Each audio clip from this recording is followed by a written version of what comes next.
Did anyone catch the Charlie Rose the evening before last? Did you catch it? No? Nothing?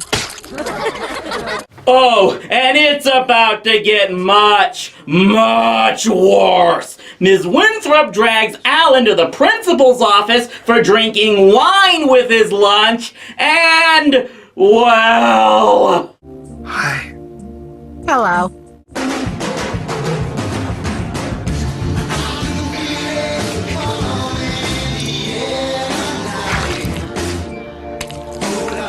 That's good.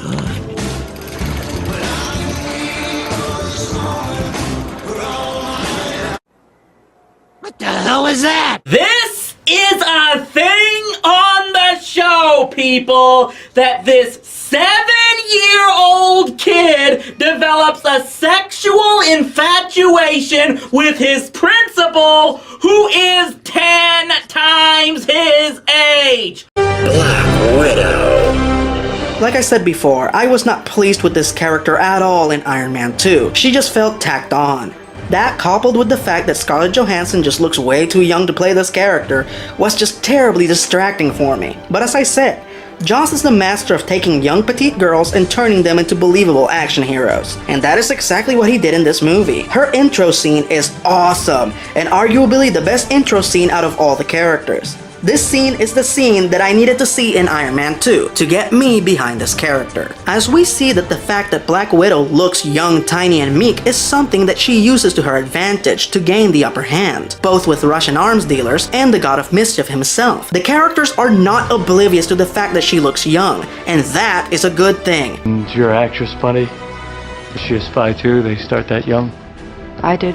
She provides much needed subtlety and stealth to a team comprised of a lot of powerhouses. And I also like how in this movie she fights luchador style, putting all of her weight into most of her fighting moves. Cause even when you're a 90-pound girl, when you put all 90 pounds of your weight into a power move, you will knock a guy on his ass. Victor and Logan have been placed in prison as their execution wasn't exactly successful. And they get approached by Colonel Stryker, who heard about their survival and wishes them to join his secret team of mutants. Yep, I don't see a problem with that. What were they in jail for? You've been charged with killing a senior officer. Good call. That's the kind of soldier you need. Stryker makes them an offer, and what Logan should say is... Go fuck yourself. But no, Victor and Logan are on the plane to their mission without any kind of transition or indication of time, and everyone on the team knows each other. Anyone else sensing the film is a bit of a rush? And we start the introductions to the team with Ryan Reynolds as Wade Wilson, also known as, in the comics at least, Deadpool. Now let me be perfectly clear, I am aware this is actually accurate to the character of Deadpool. He was in a secret military mutant team and all that. But you know what else I'm pretty sure of? No one gives a fuck about Deadpool's origin in a Wolverine movie. Why didn't the Kryptonians, particularly Superman's family, not just leave the planet when they knew the planet was going to explode?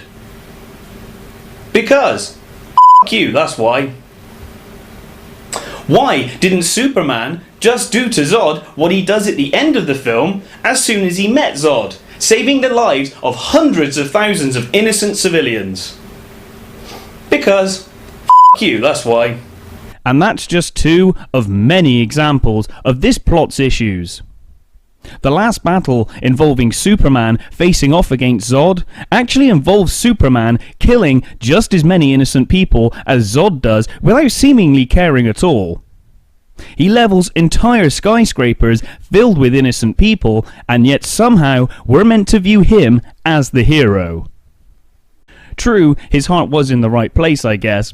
But, quite frankly, his appearance in Metropolis and showdown with Zod just led to an outright massacre of the population. Let's pretend that the other guys, in the band are legally part of Paramore.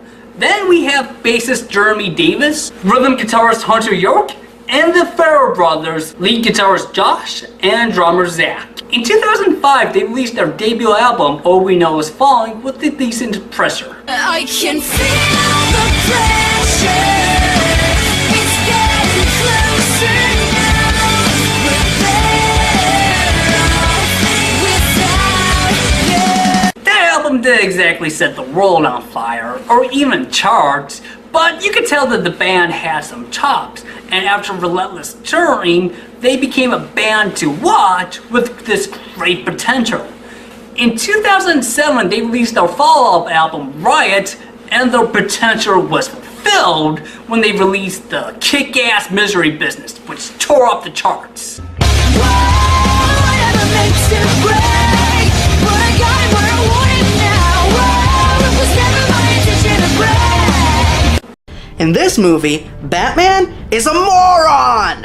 So that's what that feels like. If Batman has one defining characteristic, is that he is very smart. While some might translate that as him being obsessive compulsive or paranoid, it still puts him ahead of the game because he's always thinking ahead. The Batman in this movie is an impulsive, thoughtless nincompoop. Catwoman breaks into his house and steals his fingerprints, which could potentially be used to steal his assets and leave him broke as a joke. And he does nothing! He gets his mother's pearls back and that's it. He loses his fortune because of this, and he still trusts her to help him find Bane, which incidentally was a double cross, which causes him to get his back broken and then be incarcerated. You'd figure he'd learned his lesson, right? But no, he still trusts her. Why?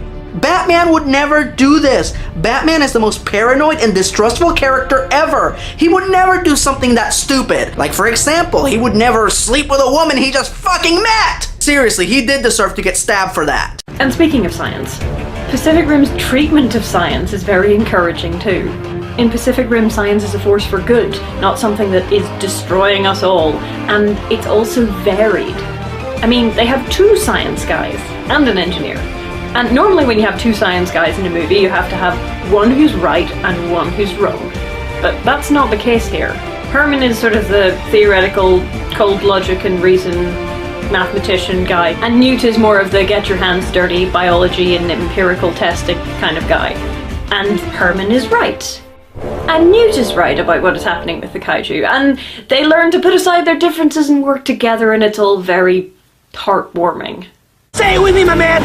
We're gonna own this bad boy! By Jove, we are going to own this thing for sure! You need to watch Pacific Rim. Again, if you've already seen it. It's got Idris Elba in it. It's got an amazing protagonist. It's got visual resonance. It's got emotional intelligence. It's got characters from lots of different countries.